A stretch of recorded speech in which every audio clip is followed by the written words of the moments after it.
چەند مانگێکە وەرزی دروێنە کۆتایی هاتووە جوتیارانی سنووری پارێزگای سلێمانیش لە ڕێگەی چوار بنکەوە کە لە کەلار و سیروان و سەی سادق و ڕانیەکرا بوونەوە گەنمەکەیان فرۆشتە بە حکومەتی ناوەند، بەڵام ئەوەی کێشەی بۆ جوتیاران دروست کردووە پێنەدانی ئەو پارەیەیە کە لە بری هەر تۆنێک بەپێی جۆری گەنمەکە بۆیان دیاری کرابوو.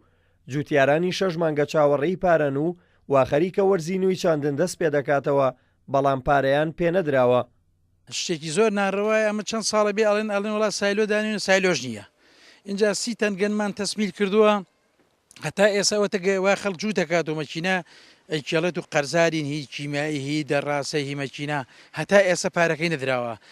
2 ڕۆژ 3 ڕۆژ پارەکە ئەدەن و ئەڵێن وڵا پارە نەماوە، وڵا لە بەغانە هاتووە. داواکاریمان ئەوەیە پارەمان بنن، داواکاریمان ئەوەیە سەمادمان بنن، داواکاریمان ئەوەیە لە وەختی خۆیان کە لێمانەکردن پارەکەمان بۆ سەرفکردن. 6 مانگە گەنممان تەسلیم کردووە بچڕێت 2 ڕۆژە درێ و 3 مانگێکە وێسێ.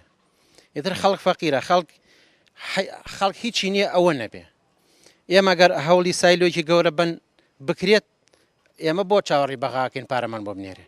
بەڕێوەبەری سایلۆی سلێمانی شتێکی لەسەر پێدانی ئەو پارەیە دەکات، بەڵام کاتەکەی لا ڕوون نییە کە تا ئێستا ئەتوانین برین سەی 22 پارەکەیان هاتووە کە 39 ملیار مامەدەست گەشت و دابەشمان کرد و بڕێکە ماوەشەڵا ئومێدەواری تر حکوومەتی عراقی لە ئایندەیەکی نزیکە بۆ ما بنێت. ڕۆژانەیەمە ساڵ بە بەغاکەین و بیریانە خێنەوانێ بە نووسراش ئەمڕۆ بۆم نردون چەندمان پێویستە بۆ هەر چوار بنکەکە و لەگەڵ سایلۆ سلێمانی چاڕوانی فەرمانی ئەوانین پارەکەمان بۆ بنێرن کەی بەدەستمان گەشت. ئێمەش یەکسەر پاش 2-3 ڕۆژ بێنە بانق و دابەژەکرێ بەسەر جوتیارانە، بەڵام کەی ئەینێرن و کەی ڕەزامەندیەکرێەوە لای ئەوانە لای ئێمە نییە. سلێمانیش خۆشبەختانە لە پارە و دەستکراوە بە دروستکردنی 4 سایلۆ، یەکیان لە پیرەمەگرونە، یەکیان لە ڕانی، یەکیان لە شانێری، یەکیان لە چەمچەماڵە. ئیشەڵا لە ساڵی 2015 ئەو سایلوانە تەواو بن و نزیکەی 240,000 تەن گەنم لە خۆگرێ کە ئیتر پارێزگای سلێمانی شێشەی نامێنێت.